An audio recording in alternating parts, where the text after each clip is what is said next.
Hello students, আজকের এই ভিডিওতে আমি ডিসকাস করব কিভাবে তোমাদের প্রসেস রাইটিং অথবা ফ্লো চার্ট লিখতে হয়। প্রসেস রাইটিংয়ের ক্ষেত্রে প্রথমেই তোমাদেরকে যেটা দিতে হবে, একটা হেডিং দিতে হবে। যে সম্পর্কে তোমাকে লিখতে হবে সেই হেডিং লিখতে হবে। হতে পারে ম্যাঙ্গো পিকেল, অরেঞ্জ জুস, বা টি প্রিপারেশন, বা লুচি তৈরি, বা অমলেট তৈরি ইত্যাদি। তারপরে একটি ইন্ট্রোডাক্টরি সেন্টেন্স তোমাকে লিখতে হবে। যে কোনো যা সম্পর্কে পড়বে সেই সম্পর্কে একটা ভূমিকামূলক বাক্য তোমাকে লিখতে হবে। তারপরে কিছু লিঙ্কার্স ব্যবহার করতে হবে, যেমন first of all, at first, তারপরে then, after that, afterwards, letter, next ইত্যাদি। এবং শেষ লাইনের আগে অ্যাট লাস্ট, আলটিমেটলি, ফাইনালি। প্রত্যেকটি পয়েন্টের ওপরে একটি করে সেন্টেন্স তোমাদের অবশ্যই লিখতে হবে।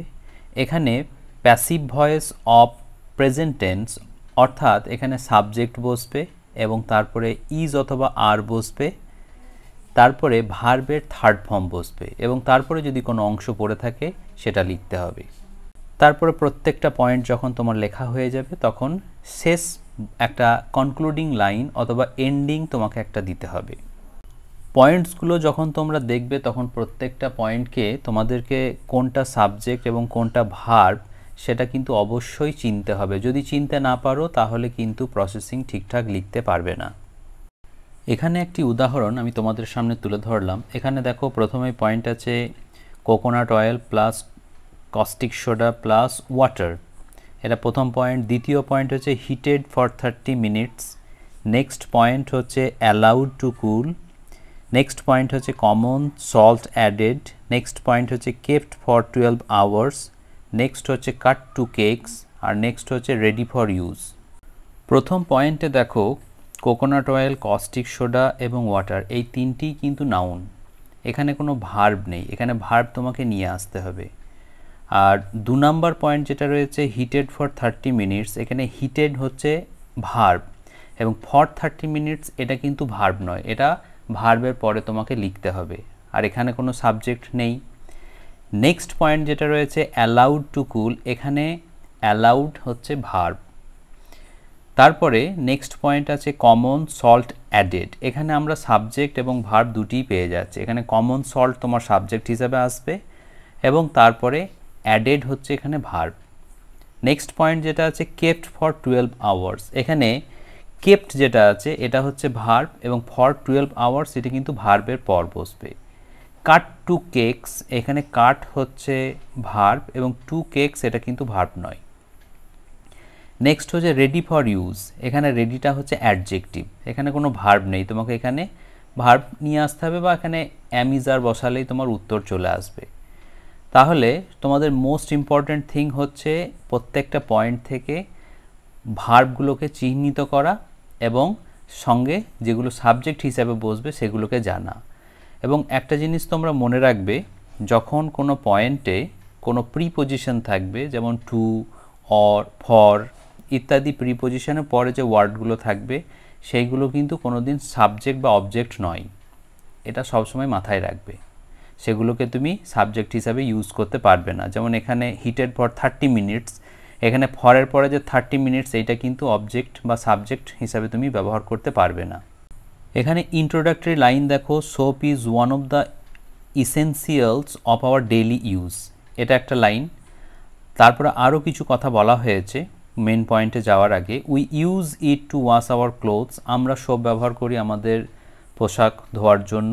We cleans our body with it, আমরা আমাদের দেহ পরিষ্কার করি এটা দিয়ে। We can make it at home, আমরা এটা বাড়িতে তৈরি করতে পারি। It is made through a number of steps, এটা কিছু পদক্ষেপ গ্রহণ করে তৈরি করা যেতে পারে। তারপরে পয়েন্টে দেখো কোকোনাট অয়েল, কস্টিক সোডার, ওয়াটার আছে, এটাকে এইভাবে লিখতে হবে, at first coconut oil and caustic soda are mixed with water.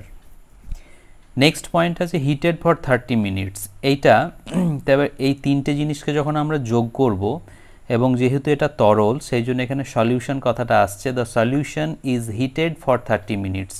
ওই যে বলেছিলাম প্রথমে সাবজেক্ট বসাতে হবে, এখানে সলিউশনটা হচ্ছে সাবজেক্ট, তারপরে ইজ অথবা আর বসলো, তারপরে তোমার যেটা থার্ড ফর্ম ভার্বের সেটা বসলো। তারপরে নেক্সট পয়েন্ট আছে দেখো অ্যালাউড টু কুল, এইটাকে লেখা হচ্ছে কিভাবে, the heated solution is then allowed to cool for 30 minutes. তুমি এটা অন্যভাবেও লিখতে পারো, next the heated solution is allowed to cool for 30 minutes, এভাবেও তুমি লিখতে পারো। তারপরে দেখো একটা লিঙ্কার ব্যবহার করা হয়েছে নেক্সট, আর কমন সল্ট আমি বলেছিলাম এটা সাবজেক্ট হিসেবে ইউজ করতে হবে, তাহলে কমন সল্ট ইজ আর এর মধ্যে ইজ বসলো, আর ভার্বের থার্ড ফর্ম অ্যাডেড বসলো। এবার টু দ্য সলিউশন মানে সলিউশনের সঙ্গে যোগ হচ্ছে। নেক্সট পয়েন্ট আছে কেপ্ট ফর 12 আওয়ার্স, এটাকে এইভাবে লিখতে পারবে, it is kept for in that condition for 12 hours, অথবা এইভাবেও লিখতে পারো যে letter LATER it is kept for 12 hours. তারপরে নেক্সট পয়েন্ট আছে কাট টু কেকস, অর্থাৎ মানে কেক আকারে বা ছোটো ছোটো পিস আকারে কেটে নেওয়া। The mixture turns into A solid one, এটা একটা বাড়তি লাইন যোগ করা হয়েছে, অর্থাৎ সেই যে মিক্সচার সেটা কঠিন হয়ে যাচ্ছে, এবং তারপরে it is cut into pieces, এটাকে কেটে নেওয়া হচ্ছে পিস পিস করে। তারপরে বলেছে ready for use, the soap cakes are prepared in this way, now they are made ready for use. দেখো এখানে ভার বানা হয়েছে মেড, দে আর তারপরে মেন ভার বানা হয়েছে মেড, আর রেডিটা অ্যাডজেক্টিভ ফর ইউজ। তাহলে এখানে সোপ মেকিংয়ের একটা উদাহরণ তোমাদের সামনে তুলে ধরা হলো।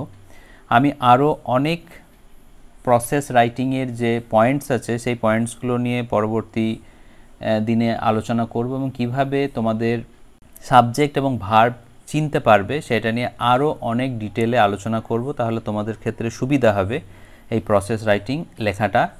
এই প্রসেস রাইটিংটা যদি তোমাদের কঠিন মনে হয়, এইটা তোমরা আরও বারবার দেখবে, বারবার দেখলে তখন তোমাদের এই জিনিসগুলো অনেক সহজ মনে হবে।